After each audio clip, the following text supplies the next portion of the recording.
It is unconscionable that the president ignores this crisis and the danger that it presents.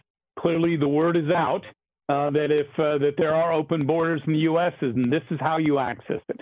What we read and hear about, there seems to be different pathways that the Haitians are taking here to get to this border. They're willing to risk it. And again, these are dangerous journeys, especially for young women and young men.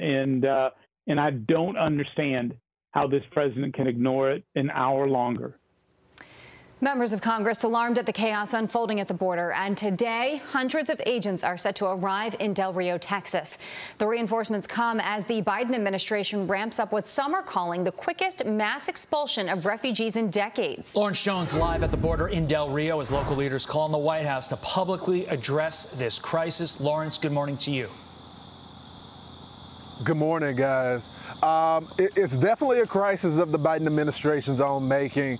What we're seeing is a lot of these folks are coming from South America. They're not coming directly from Haiti, and because of the economic depression and they weren't able to get citizenship through the legal pathway in a lot of these countries, they decided to make their way through Mexico to Texas. Now, they were warned. There was a memo that was sent out by Border Patrol to the Secretary of Homeland Security back in June. Why the administration did not look at that memo and have some type of action, I don't know. But it's a stressful situation. A lot of the hotels are closing early because they just don't have the capacity, and the people that were cleaning those hotels cannot get across the border.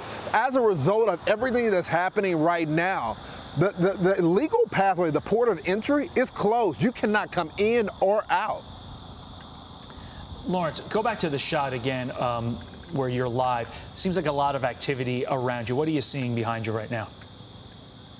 Yeah, so right behind me is DPS, our troopers in the state of Texas. They're the ones that are pretty much locking it down right now. Now, there is a legal issue, and Todd, maybe you can speak to this, of national immigration. And so when you look at the troopers, they cannot legally secure the border. That is a federal issue. But right now, just from what I'm seeing on the ground, the only thing that's stopping folks from coming across right now is Texas State Troopers.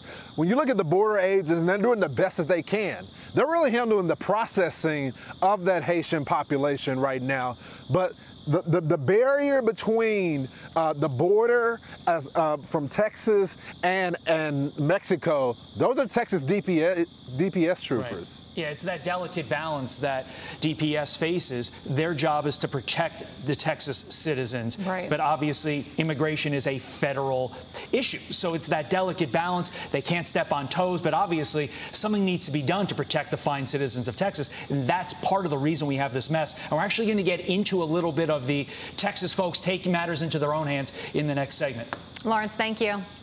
We'll see you more on Fox and Friends. No problem. Thanks, guys.